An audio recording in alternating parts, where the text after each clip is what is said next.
Olá para você que está aí do outro lado, já quero agradecer a sua presença e dizer que é uma alegria imensa, uma felicidade imensa poder estar aqui com você para debater, refletir, aprender, questionar muitas coisas da vida, que é um momento que eu estou passando, um momento de muito questionamento, necessidade de muito aprendizado, porque eu passo por uma fase muito difícil da minha vida e muito deliciosa ao mesmo tempo, que é a adolescência das minhas filhas.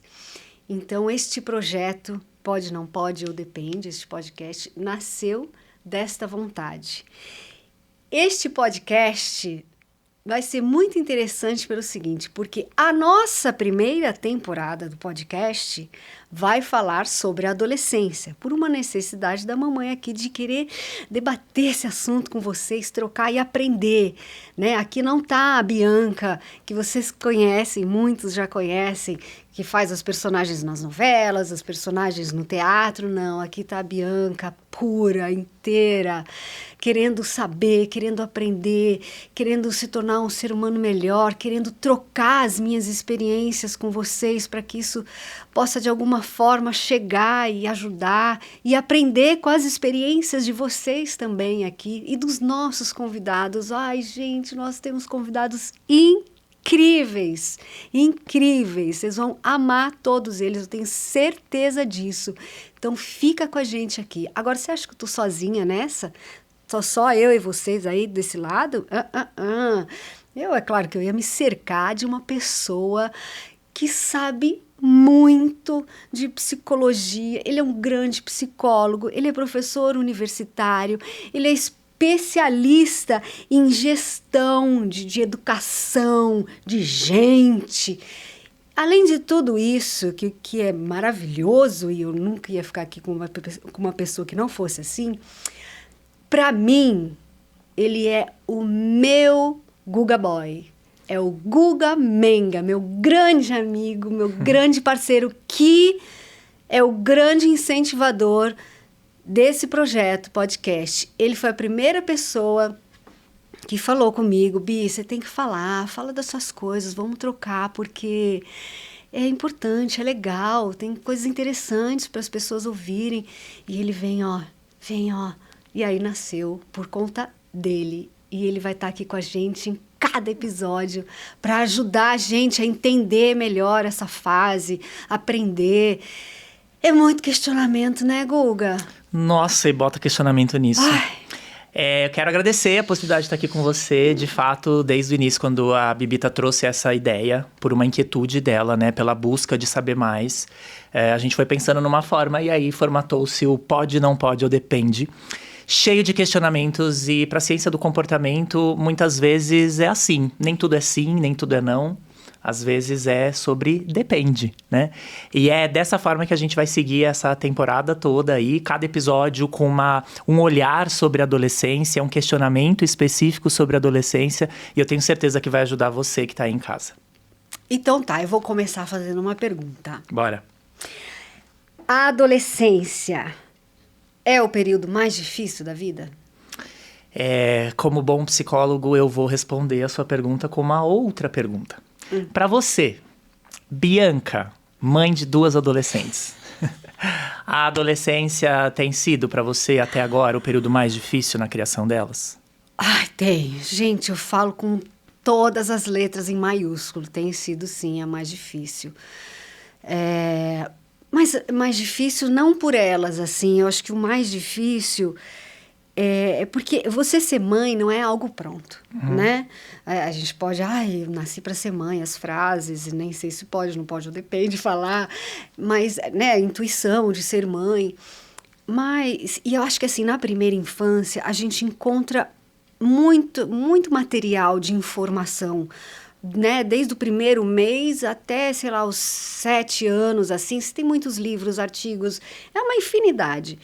E quando chegou na pré-adolescência e adolescência, eu falei, caramba, eu busquei muita coisa. E o que eu encontrei foram informações, assim, que eu considero hoje desatualizadas, porque essa geração é uma geração diferente, né, de 10 anos atrás.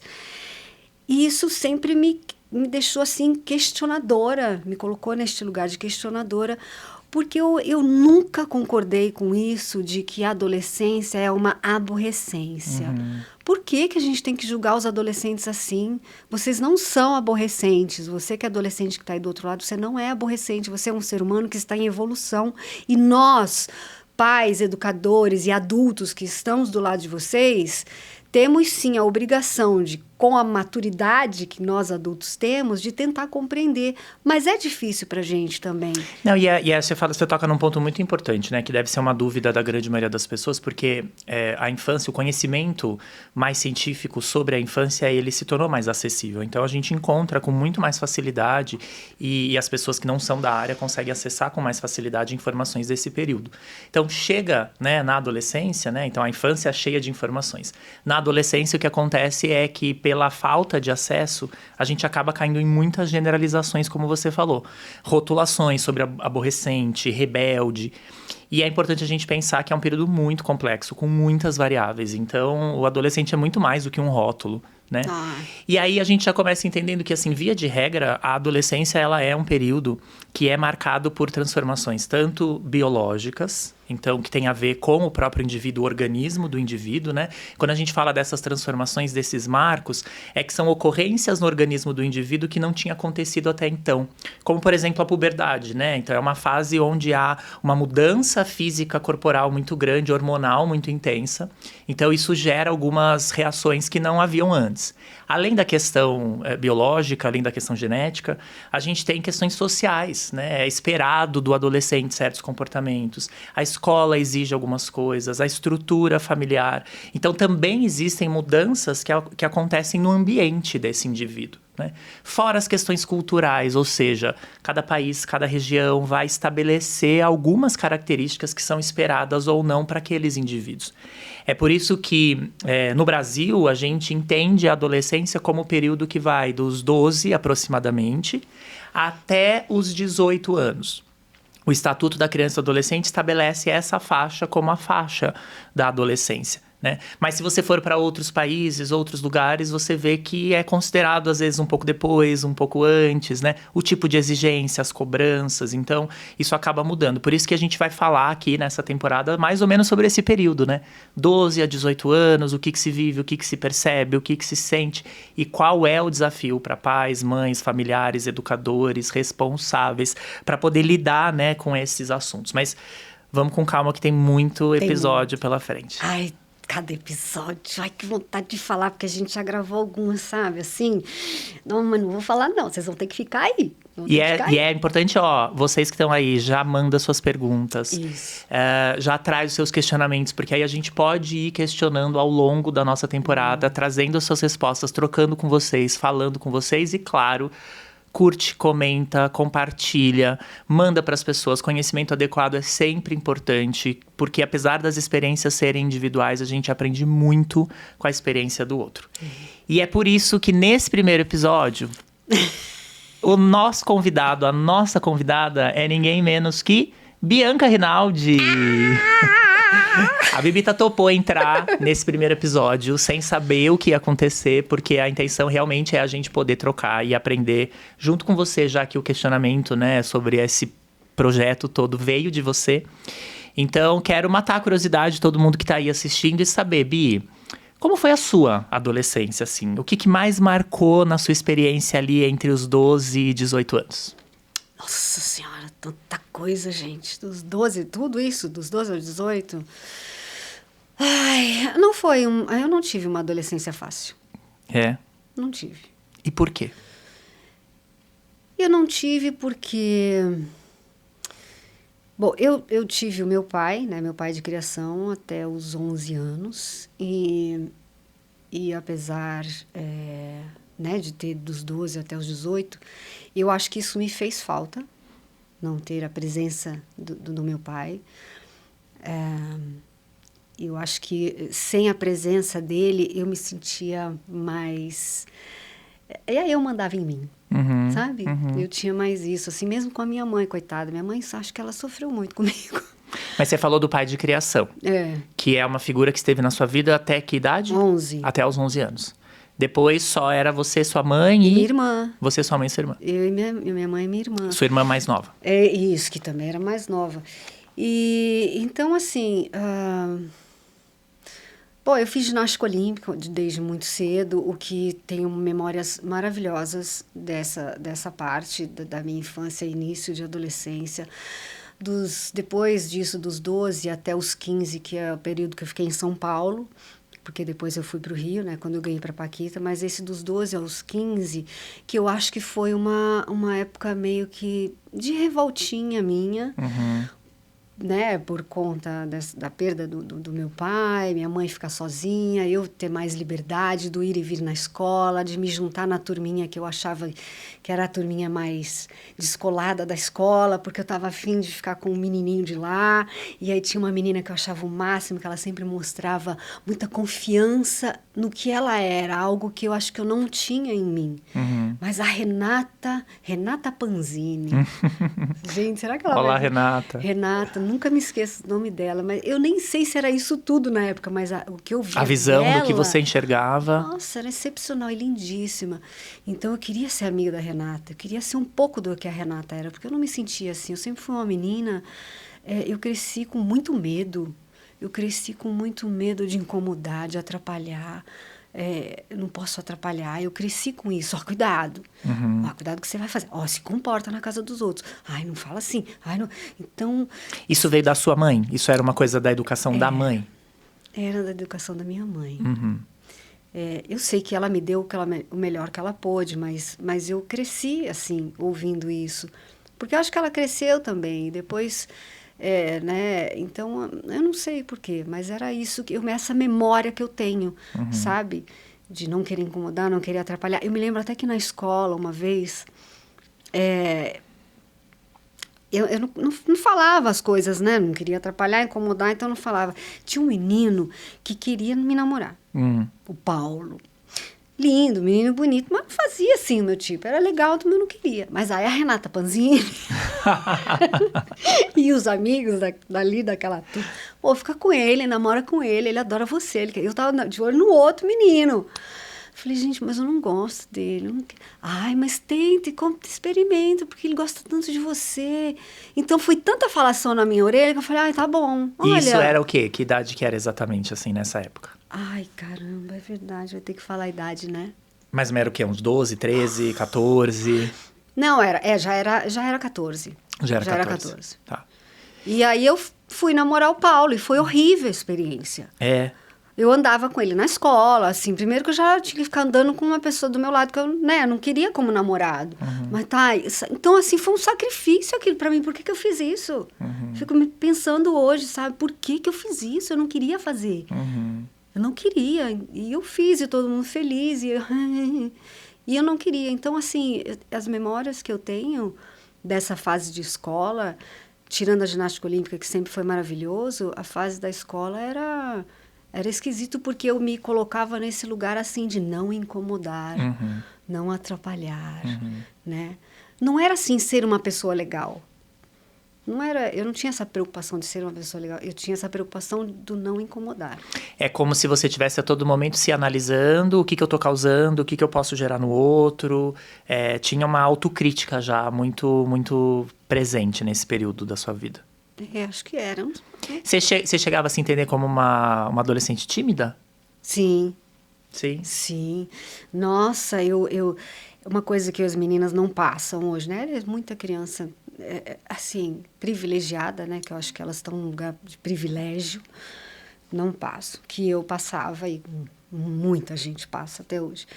Do meu caminho de casa até a escola, eu ia a pé. Passava por muitas obras, carro. Então... né, o pessoal de obra, os trabalhadores. E aí, gostosa? Nossa, que delícia, hein? Ah, essa menininha lá em casa. Ai, Gugu, eu tinha um ódio disso, mas eu tinha um ódio. Então, eu cresci com esse olhar. E aí, quando eu comecei a ficar adolescente, começa a aparecer o peitinho, né? E, nossa, e tive esse primeiro olhar de uma pessoa, né, na rua, trabalhando... Foi horrível para mim, horrível. Então, o que eu fazia? Meu cabelo crescia, botava ele aqui para as pessoas me verem menos. Blusa na cintura, camiseta solta. Então, assim, eu me escondia o máximo que eu pudesse, para que eu não tivesse esses olhares, sabe? Para que eu pudesse passar na rua como uma pessoa normal. Porque eu sempre chamava atenção sem querer chamar atenção. Sim. Se a gente for, né, já tentar responder a pergunta desse episódio, que é a adolescência é o período mais difícil, né? A sua experiência mostra que foi um período difícil. E é porque o adolescente é um período onde existe uma construção de uma identidade, de um autoconceito, da autoestima. A gente está buscando se entender. E o meio gera muita interferência, né? Você contou aqui pra gente sobre essa situação de fazer algo que você talvez não queria, mas que os amigos incentivavam e de alguma forma forçavam. O quanto passar por circunstâncias de assédio, de abuso, de interação pode gerar desconforto. A gente não sabe ainda o que a gente é, ou como a gente é. Agora, uma coisa que chama muito atenção, eu que conheço um pouco da sua história aqui, você falando, como que essa menina, essa adolescente tímida, que teve esses comportamentos de querer se esconder um pouco para não ser vista, como é que ela se torna uma das adolescentes mais vistas do Brasil quando ela passa no concurso para ser Paquita? Como foi para você? A gente sabe, né, o que a história conta, né, uma história que o Brasil inteiro conhece. Mas como é que foi para você, Bia, assim, emocionalmente, se ver nesse lugar de tanta exposição? No começo, eu não tinha noção. Eu acho que a gente foi tendo essa noção da imensidão que foi, né, ter sido Paquita, estar ao lado da Xuxa. Eu acho que, no final, eu saí em 95, né, estava um pouco mais madura e comecei a ter mais noção, quando via aquele público todo. Mas assim que eu cheguei, eu acho que eu vivia no mundo da fantasia mesmo, sabe? Aquela coisa meio Disney, assim. Era tudo meio Disney para mim. E eu vivia aquilo ali por um ano, pelo menos. Por um ano. Você entrou com 15? Eu tirei com 15. Era um universo completamente diferente do que eu vivia. Eu morava numa casa... Era assim, era um conjunto de 4 casinhas. Eu morava na casinha dos fundos, com a minha mãe e com a minha irmã. Então, era assim, era muito humilde. Eu venho de um lugar muito humilde. E eu me lembro que a gente morava numa rua onde tinha uns caras meio estranhos, assim, sabe? Pessoal meio que da barra pesada. E eu tava crescendo. E aí, um dia, o cara que era o chefe lá, sei lá, da turma lá, tá crescendo, hein? E aquilo me deu um medo. Um medo que eu passei a não ficar mais de short. Eu não passei a cuidar da roupa que eu tava. Nunca nem falei isso pra minha mãe, porque, coitada, se eu falasse isso, ela ia ficar desesperada. Mas eu fiquei com isso pra mim.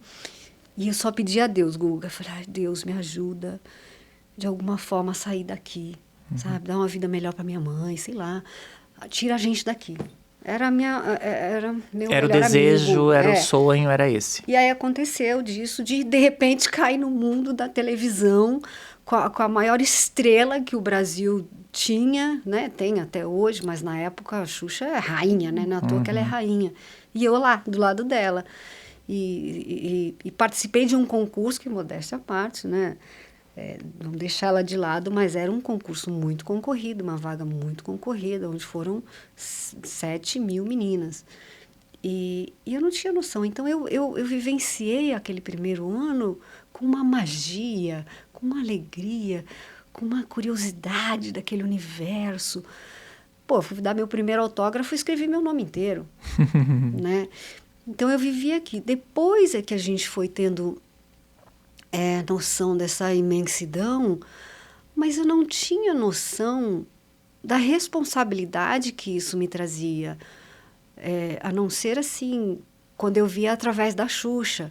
Ela levava sempre a gente, né, quando ia viajar para o exterior, ou uma viagem no Brasil mesmo, que tivesse um tempinho a mais, ia numa instituição, visitar as crianças, num hospital. E ela falava, olha, isso é importante, né? A nossa imagem para eles é muito importante, então vamos lá, sorriso no rosto, vai conhecer as pessoas. Então, ela sempre demonstrou e mostrou o quão importante era a nossa personalidade ali, né, como artista. Mas eu acho que eu só fui ter mesmo depois que eu saí dali. Você saiu com que idade? Com 20. Com 20, tá. Já estava no início da fase adulta. Eu falo que eu tive uma adolescência tardia, né? Porque eu entrei com 15, mas eu acho que trabalhando. Então, essa parte toda de namorados, de sair, de conhecer, Do explorar, descompromisso, do... eu fui curtir com os meus 20. Depois. Tá. Bi, você tocou num assunto que é importante, a gente vai ter inclusive um episódio programado para falar sobre isso, é a diferença da experiência da adolescência entre homens e mulheres. Você citou algumas circunstâncias, né, de assédio, né, dessa abordagem tão desconfortável, né, e que na maioria das vezes homens não vivem, não sabem o que é, e isso vai moldando, mas a gente conta mais sobre no próximo episódio. Agora, você citou algumas pessoas aí na sua jornada, né? Você falou do pai de criação, falou da mãe, falou até dessas figuras, né? Como é que é o nome da menina da escola? Panzani? A Renata Panzini. Renata Panzani. Panzini. Panzini. Você falou dessas abordagens, desses caras e tal, da Xuxa. Tem mais alguma pessoa que você entende como uma referência muito importante para você? Seja do que ser ou do que não ser na sua adolescência? A Marlene Matos é uma pessoa importante, né? Em todos os aspectos, assim. Lados bons e lados que não foram tão bons. Ela é uma pessoa importante. Eu acho que... a Letícia foi importante também, a Letícia Spiller, né? Na fase que eu entrei também. Assim que eu entrei, era tudo muito diferente no Rio. Eu senti muita diferença na escola. Eu entrei no 8º ano. E eu sempre estudei em escola pública, em São Paulo. E quando eu fui para o Rio, fui para uma escola particular. Mas eu acho que era uma esculhambação, assim. Eu estava acostumada com mesa e cadeira, né? Lá era aquela cadeira que você põe assim a mão, sabe? Só apoia o braço. As pessoas iam de canga para a escola. Eu tinha uniforme. Eu falava, gente, escola particular é isso? Eu não quero, não. Quero voltar lá pro meu municipalzinho lá. E fumava dentro da escola. Então, aquilo foi um choque para mim. E que eu pensei em desistir. Eu pensei em voltar para São Paulo. Pensou, chegou a falar pra alguém isso, contou pra alguém que você queria desistir ou foi uma coisa que você guardou pra você? Pra Letícia. Não sei nem se ela lembra disso, mas eu cheguei um dia a falar, porque foi no período... Eu entrei e logo depois a Lelê saiu, né? Ela já estava no processo de seguir novos rumos e tal. E aí foi uma conversa que ela falando que ela já iria estava, né, para sair. E eu falei, não faz isso, pelo amor de Deus, porque eu também quero voltar para São Paulo. É muito difícil. E eu tinha ela muito próxima, né, assim. Ela sempre acolheu muito. A Jujuba mesmo, que era mais nova que eu, mas me acolheu, porque, né, a gente já se conhecia do outro teste. Jujuba, Juliana Baroni. E aí a Letícia falou, não, Bianca, não, você está iniciando um lindo caminho. Você continua, tem gente aí te apoiando, vai dar tudo certo, eu vou estar sempre aqui, o que você precisar. Calma, é tudo muito novo. Aí a gente conversou e acho que aquilo me deu uma calma, assim. E eu falei, não, vou... Ela falou, já, né, você passou por um concurso, foi difícil você estar aqui. Então, tenta, né? Vamos dar mais um tempinho. E aí passou, eu pensei nisso, tudo passou. Mas eu tive momentos por isso, assim, da escola, sabe? É muito diferente o Rio de Janeiro de São Paulo. Independente de classe social. Hoje, sendo mãe, você consegue alcançar o que a sua mãe podia estar sentindo nessa época? De você longe, de você vivenciando um monte de coisa diferente, universos diferentes. Ela chegava a te acompanhar ou não? Como é que era a sua relação, você adolescente, com a sua mãe? Olha, Guga, eu acho que o fato da gente se tornar mãe nos coloca nesse lugar. Eu me pego em vários momentos assim, caramba, eu fiz isso com a minha mãe. Nossa, coitada da minha mãe. Não devia, sabe? Penso várias e várias vezes. Falo, poxa, como que minha mãe se sentia nessa situação? Me coloco muito nisso. Mas só depois que você se tornou mãe? Só depois que eu me tornei mãe. Não tinha essa visão assim antes. E quando eu fui para o Rio, logo depois a minha mãe foi. Porque eu era, né, tinha 15 anos, menor. Então, minha mãe e minha irmã foram. Então, para ela também era tudo muito diferente, né? Acho que ela deve ter passado várias dificuldades. A gente comenta isso hoje, né? Assim, em algumas situações. Falei, mãe, jura? Por que você não me contou isso? Não falou? Logo quando ela chegou lá, ela não ficou comigo. Ela foi ficar na casa de uma amiga da amiga dela de São Paulo, que era, assim, muito longe de onde eu estava. Eu só fui ver minha mãe, acho que no dia seguinte, à noite, alguma coisa assim. Então, foi difícil para ela também, né? E então, eu só me coloquei nesse lugar, assim, depois. E hoje eu tenho muita vontade, assim, de estar mais com ela, sabe? De acarinhar mais, porque eu falo, poxa, devia ter feito muita coisa que às vezes eu passo hoje com as meninas, né? Esse é um dos conflitos dessa dinâmica, né, de pais e filhos, porque são experiências muito distintas, né? Assim, o que os adolescentes estão vivendo é algo que os pais já viveram, mas viveram numa outra época, então a comunicação às vezes fica difícil, fica desafiadora pela falta de experiência, né, pela não vivência. Mas uma curiosidade, se você hoje, né, se as meninas, suas filhas tivessem hoje a possibilidade de fazer o mesmo caminho que você, de escolherem por esse caminho, de serem paquitas, você incentivaria? Seria algo que você falaria para elas, olha, vai ser bom para vocês, assim como foi para você, ou não? Ou você acha que para você teria feito outro caminho e é outro caminho que você deseja para elas?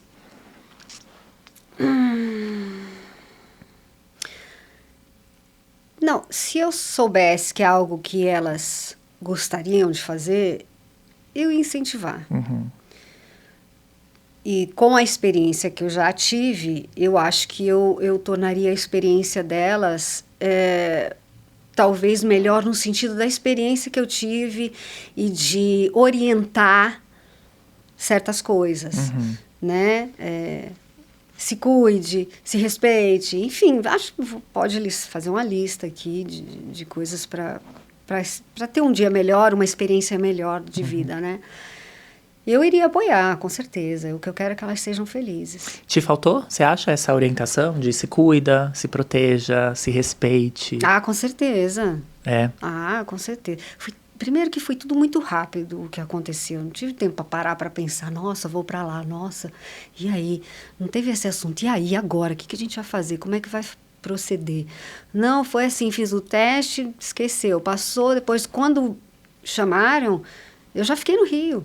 Já fui para o Rio, fiz o teste, já fiquei. Só voltei, sei lá, para o outro teste que eu perdi, né? Para a Juliana, depois voltei para o outro. Então, assim, perdi, acabou. Mas, a Xuxa queria que eu fizesse o outro, tudo bem, mando a carta, mas eu falei, não vai rolar. Rolou. E aí eu já fiquei. Então, assim, o tempo que eu fiquei lá gravando foi o tempo para minha mãe desfazer das coisas em São Paulo, do trabalho dela e tudo, para ir para o Rio, para ficar comigo, com a minha irmã. Legal. Então, não teve esse tempo de preparo. E minha mãe também, o que minha mãe ia falar, coitada?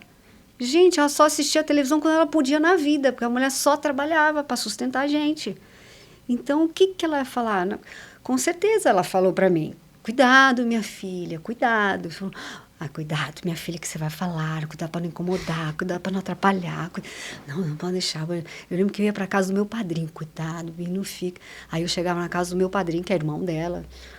Nossa, tenho ele muito especial, assim.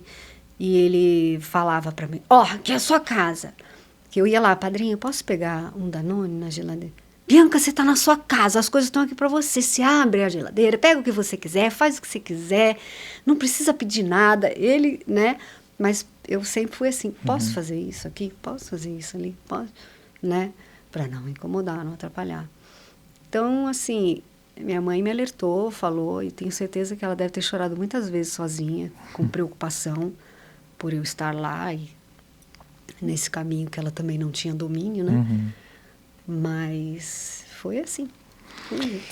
Uma das coisas que também faz com que a adolescência seja um período bastante desafiador, bastante difícil, é a quantidade de incertezas e indefinições, né? Tanto que é uma das fases onde mais se questiona pro adolescente o que você quer ser, o que você quer fazer.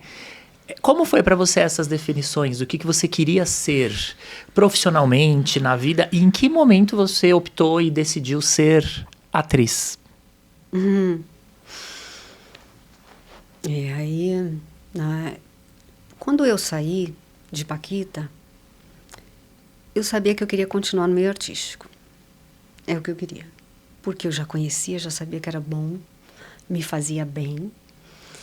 E era um desafio muito grande. E aí eu fui experimentar outras coisas. Aí tinha um curso na Globo que era muito importante, muito bem visto, que era a Oficina da Globo. E eu queria fazer a Oficina da Globo para entender um pouco de dramaturgia, saber como é que era, e quem sabe dali ter a oportunidade de entrar para a Globo como atriz. Então eu fui fazer, e aí eu fui indo assim. Mas eu também tentei ser cantora com a Ana Paula e com a Roberta Cipriani, as duas Paquitas, o Tree Dance. A gente tentou, a gente se divertiu, experimentou, não deu muito certo.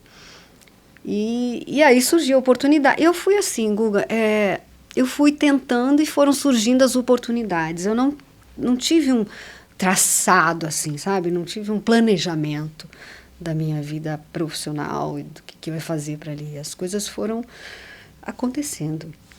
Eu acho que eu fui muito agraciada. Eu tive, não sei se é sorte a palavra, mas eu acho que eu prefiro usar abençoada. Eu acho que eu fui muito abençoada no meu caminho, na minha trajetória, pelas boas pessoas que eu encontrei, me orientaram, pelas minhas escolhas, experiências, porque é um risco muito grande, né? Você não ter um planejamento, né? A gente fala várias vezes disso, de planejamento, então eu não... Planejamento eu venho aprendendo até hoje. Porque não é fácil, você tem que praticar isso, né? Sim, sim. E na fase da adolescência é muito difícil ter essa consciência mesmo, né? Do como estruturar as coisas, do como olhar para o futuro. Porque, inclusive, é uma fase onde há muitos sentimentos ainda em formação, em desenvolvimento. E no teu caso, especificamente, a vida mudou muito no período da adolescência, né? Uma grande transformação até entender tudo isso, né? Talvez imagino que tenha demorado muito tempo para você entender tudo isso. Eu posso dizer que eu tive uma adolescência tardia, eu posso dizer... Porque eu dos 15 aos 20, então com 20 anos, já tem que estar mais amadurecida. Mas dos 20 para frente, eu acho que eu ainda estava amadurecendo para muita coisa. Bia, essa é uma pergunta importante para todo mundo, porque assim, né, os cientistas, eles compreendem que as fases do desenvolvimento, elas existem, né, seja infância, adolescência, maturidade, velhice, e se divide em faixas etárias para a gente poder ter a compreensão do que é esperado. Claro que nem todo mundo é igual, então algumas pessoas vão ter seus desenvolvimentos diferentes, mas o que é esperado no sentido de que condição o organismo tem de viver determinadas coisas. É por isso que, por exemplo, na escola, você não ensina a equação do segundo grau para uma criança de 3 anos, porque não tem recurso para acompanhar aquilo. E isso em função de outras coisas, emoções, sentimentos, vivências. Então, quando a gente vê, né, pessoas como você e até alguns outros convidados que a gente vai ter aqui que trabalharam muito na infância, no meio artístico, a gente vê que, de fato, talvez não havia um organismo preparado para experienciar tudo isso.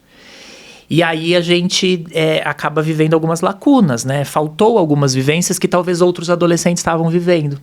E aí na hora que passa, que dá uma quietada, vem o organismo manifestando assim, né? O que eu tenho vontade? Qual que é o meu desejo, né? O que eu quero viver? Então pode sim que algumas coisas que você poderia ter vivido nesse período, você veio viver depois, você veio experienciar depois. Agora, tem uma coisa que me chama muito a atenção, você usa a palavra sorte. Em que momento que você constata a sua capacidade, assim? Porque passou no concurso das Paquitas, que era um dos maiores concursos do Brasil.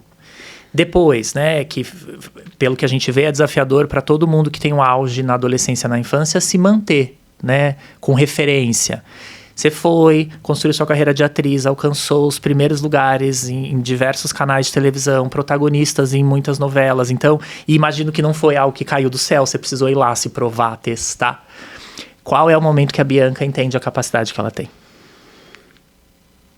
Eu vejo muito isso através de você.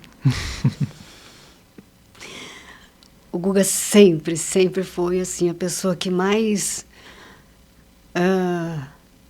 mostrou para mim o meu valor.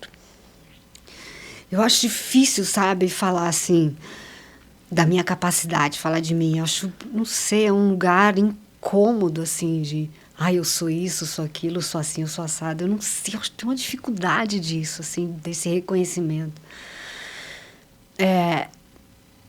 Bom, quando eu estou interpretando,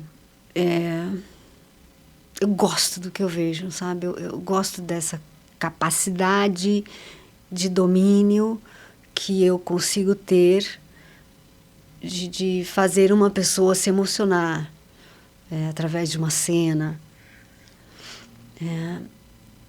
Existe uma coisa que se chama carisma, né? E carisma, as pessoas falam que ou você tem ou você não tem. Não dá para aprender a ter carisma. A pessoa vai ser simpática, mas... E eu acho que Deus me agraciou com isso, assim, com carisma. Então, eu acho que carisma é uma coisa que eu tenho e que me ajuda muito. Acho que me ajudou muito nessa trajetória toda. Você consegue dizer que você se considera uma boa atriz? Ou é difícil para você falar isso? Eu consigo. Eu me considero uma boa atriz, assim. Acho que já tive momentos que não conseguia falar, não. Mas eu falo isso hoje porque eu amo o que eu faço e porque até onde eu cheguei, através dos personagens que eu fiz, de tudo isso que você falou.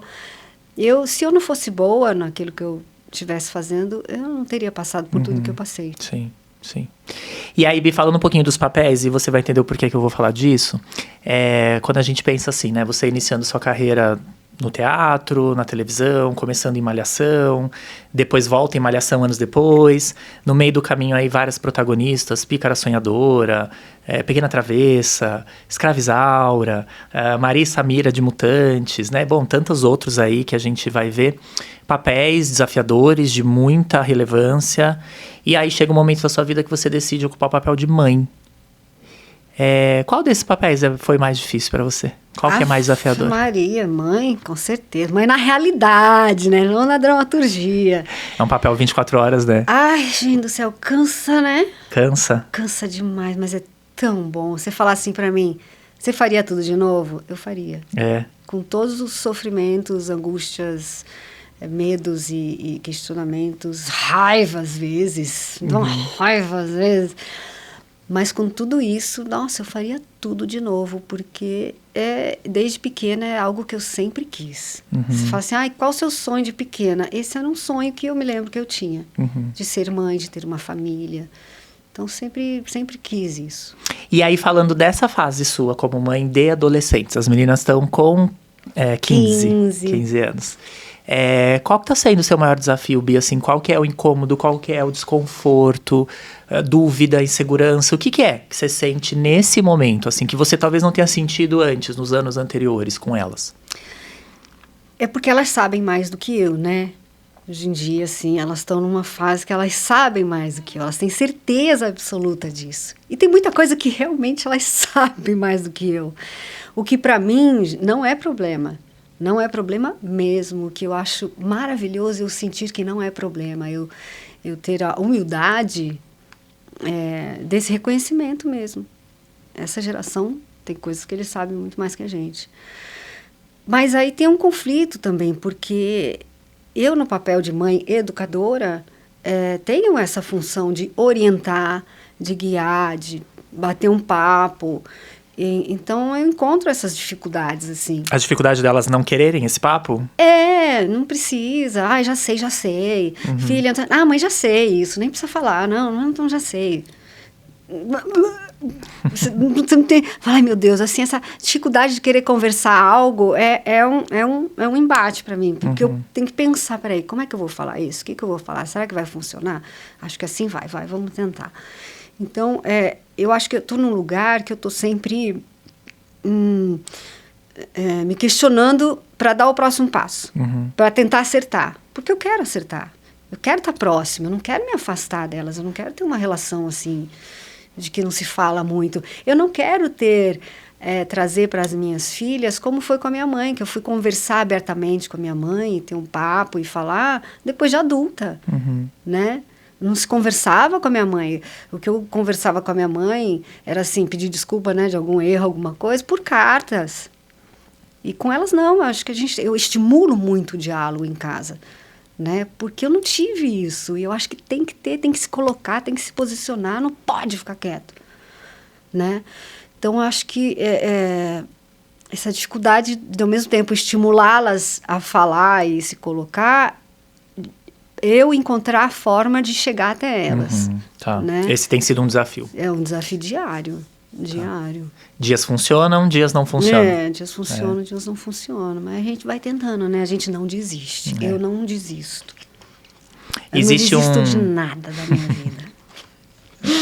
Existe um consenso dentro da área da psicologia, da educação, de que em grande parte a mãe que a gente é em parte determinado pelo filho que a gente tem, né? Pelo que eles exigem da gente e tal. E você tem duas, apesar da mesma idade, apesar de serem gêmeas, completamente diferentes.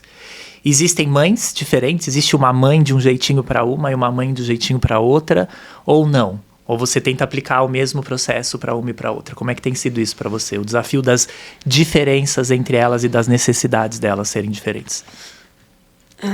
Não, eu procuro, eu acho que no falar, no agir, no chamar a atenção, claramente é diferente para falar com uma e para falar com outra. Isso eu já sei. Né, tem uma que é embate, ela vem para cima, a outra já sabe ouvir. Então, tem essa diferença. Como que eu vou chegar nessa daqui sem ter esse embate e como que eu vou falar aqui sem machucar, né?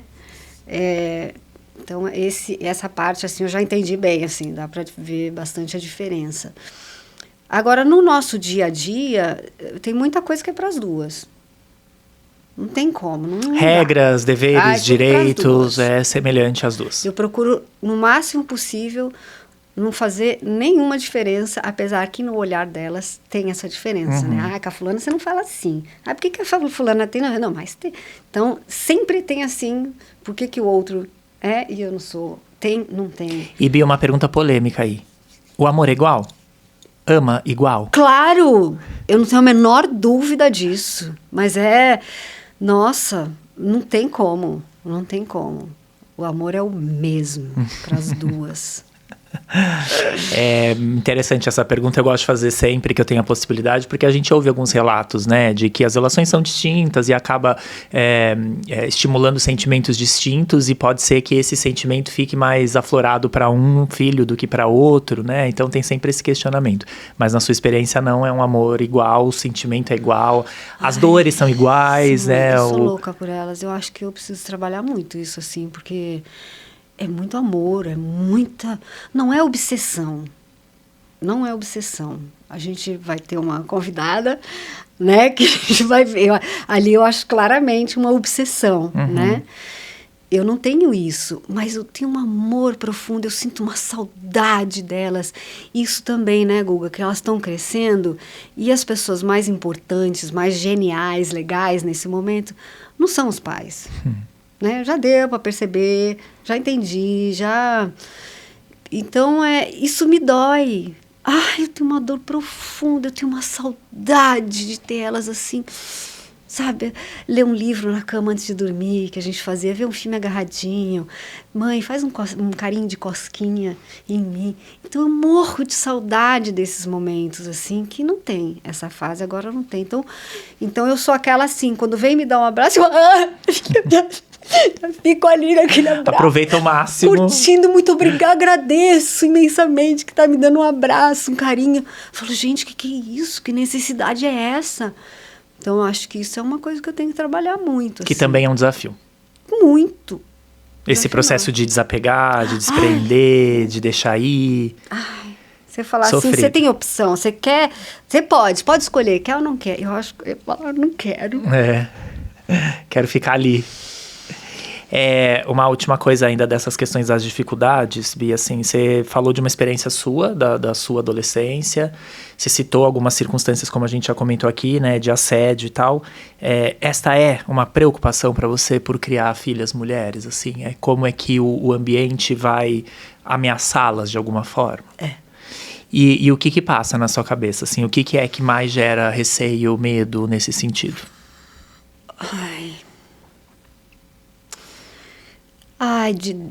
Delas serem abusadas fisicamente, moralmente. Eu acho que isso é tão doído, é tão sofrido para quem recebe. Te coloca num lugar de... Você não sabe o que faz no momento, você não sabe. Você se sentiu assim mesmo? Você pode dizer isso? Eu me senti abusada? Já me senti abusada. tanto moralmente como fisicamente, dentro das relações. Com certeza, não tenho a menor dúvida disso. Você acha que talvez por isso que gera tanto receio do que pode acontecer com elas? Assim, pode ser que seja uma coisa do que você viveu, você sabe que existe, você sabe que é real, então você entende que é uma ameaça real a elas? Sim, com certeza, pelas minhas experiências e pelo que a gente vê por aí, né? Mas eu me baseei muito pelas minhas experiências porque elas têm o meu sangue. Querendo ou não, tem coisas minhas, por mais que a gente ensine que é uma geração mais empoderada, são mulheres, vão se apaixonar, vão estar em lugares que para elas é interessante, com pessoas legais, e que de repente, ouvi uma resposta atravessada, vai deixar passar naquele momento, né? Às vezes as coisas vêm, a ameaça, né, o assédio vem de uma forma tão escancarada que você não tem reação, né? Você se sente ali o cocô do cavalo do bandido. E é isso, né? A gente não é preparado para lidar com, né? A gente sempre fala que até as pessoas mais conscientes, quando passam por uma situação de abuso, de assédio, de coerção, é como se as ferramentas para enfrentar aquilo não estivessem prontas, não estivessem já preparadas, né? A gente cai uma ficha depois, vai entender o quanto aquilo foi ruim depois, né? Esse é um desafio para quem cria adolescentes, né? É a ideia de que eu preciso prepará-los. Mas para preparar, às vezes, a gente vai precisar da vivência. Eu não quero que eles tenham a vivência. Então, fica esse desafio, né? Acho que você que está vendo aí deve estar passando por isso também, né? A preocupação de precisa aprender, mas como é que vai aprender? Só eu falando? Será que não tem que viver? Mas eu não quero que viva. E aí, né? Então, é desafiador, né? Criar adolescentes é desafiador. Nossa, é muito desafiador, porque é o que você falou. Você não quer que ele passe o que você passou, né? Sim. Então, você quer o melhor para ele. A gente sempre quer o melhor para os filhos. E de qualquer geração, independente da época, né? Acho que os pais sempre procuram dar o melhor. Então, eu sei que minha mãe deu o melhor, a mãe dela deu o melhor para ela. E eu tento dar o melhor para as meninas. Então, tem coisas assim que minha mãe fez, que eu trago. Eu sei que ela trouxe da minha avó. E que as meninas vão levar, né? Assim, de mim. Mas nunca é o suficiente, né? Nunca é, porque a experiência é da pessoa, né, Gu? Sim. Eu tenho uma das meninas, das suas irmãs, que ela é assim, eu tenho medo, receio, de que ela se deixe levar como eu fui, sabe, assim, namora com fulano, né? Mas... né, de insistência dos outros, ela vai, porque às vezes eu vejo que ela cede, não tanto assim, mas para apaziguar uma situação, para agradar, para se sentir pertencente. E aí eu vejo isso, eu falo, meu Deus, será que vai ser assim? Sim. Então eu procuro falar e tudo, eu sei que ela não é como eu fui, né, caladinha, ela se coloca e tal, mas será que é o suficiente? O que será que falta? O que será que eu tenho que fazer? E aí fica esse questionamento, né? O que falta? O que eu posso fazer, né? O que pode? O que não pode? E o que depende? É claro que a gente não vai responder todas as perguntas. Acho que uma temporada não é tempo suficiente, né? Mas quero que vocês não percam aí todos os episódios. A gente vai falar sobre limite, liberdade, controle, proteção, sexualidade, afetividade. Então tem uma série de temáticas sobre esse assunto. E Bi, quero fazer aqui, propor para você um jogo rápido. Que eu vou te fazer algumas perguntas. Tá. E aí, nesse caso, você só pode responder se sim, se não ou se depende. Caso você queira, não, mas eu quero justificar o porquê sim, porque não, fica à vontade para justificar, tá? Se você aí quiser saber alguma coisa das respostas da Bi, procura ela aí nas redes, pergunta aqui embaixo. Bi, você falou sim, mas o que era esse sim, o que era esse não, tá? A ideia é a gente só vai contar para os membros depois. Isso, só para os membros. Só se você se inscrever, assinar, é isso aí. Então vamos lá, Bi, sim, não ou depende. Você sente falta da sua adolescência? Não. Silêncio. Respondeu rápida essa. Você já mentiu pra fugir de alguma bronca? Já. Pra fugir de bronca, já menti, com certeza.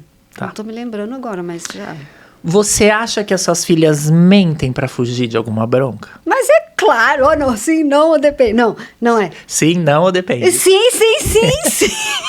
E o pior... Mãe sabe. Então, gente, eu falo falo, meu Deus, como eu fui inocente de mentir pra minha mãe. Quando ela fazia aquelas caras pra mim, ela sabia que eu tava mentindo. Hoje eu vejo, porque eu sei que elas estão mentindo, Guga.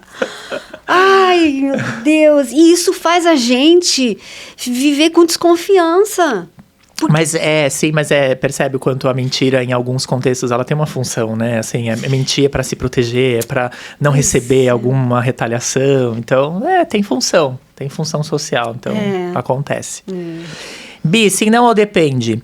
Você já conheceu algum ídolo lá da sua adolescência, assim, alguém que você olhava e falava, nossa, aquele é meu ídolo. E aí você foi lá e conheceu pela carreira artística e você se decepcionou? Nossa, conheci tanta gente, que eu nem esperava que eu fosse conhecer. Não, teve um, sim. Ah, sim. Puxa, sim. Não era nada daquilo que a gente via, não. Ele nem tá mais aqui. Espero que ele não venha puxar meu pé. Mas, nossa... Eu já vejo que as pessoas vão tentar adivinhar nos comentários, nossa, assim, ó, vão vir vários nomes pra tentar fazia parte adivinhar. de um grupo. Deu uma dica, hein? Depois você me conta, quero saber, fiquei curioso. Você ainda carrega algum trauma da sua adolescência? Ai. Trauma? Acho que... não sei se eu respondo não ou depende. Nossa, acho que eu preciso de uma terapia. Mas talvez não seja um trauma, porque terapeutizou ao longo da vida, né? Fez terapia já na vida, Fiz. Não sei, eu acho que... não, sim. Sim? Ah, sim. Vamos ficar no sim. Vamos ficar no sim. Decidiu no sim, melhor. Tá bom. Se pensar um pouco mais, eu vou com achar, certeza. Né? Com certeza, é verdade. Tá bom. Muito bom, Bi. E pra fechar... quero pedir aí, nessa liberdade que você me deu de te entrevistar, a gente vai estar junto aqui entrevistando outras pessoas, hoje não podia ser diferente de ser você. Quero te fazer um pedido, que você dê um recado, que você diga algo que você acha que uma criança que vai se tornar um adolescente precisa ouvir de você. Então a ideia é a gente dar uma mensagem direta para alguém. E aí a gente aqui, eu e a produção, a gente selecionou um adolescente. A gente vai botar uma foto aqui e aí eu quero que você fale para essa adolescente, para essa criança, o que você acha que ela precisa ouvir nesse momento, tá? Tá. Pode pôr, produção.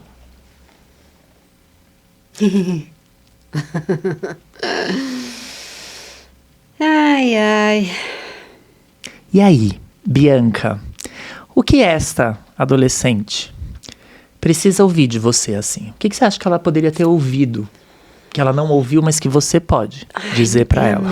Não tenha medo da vida, não tenha medo das pessoas.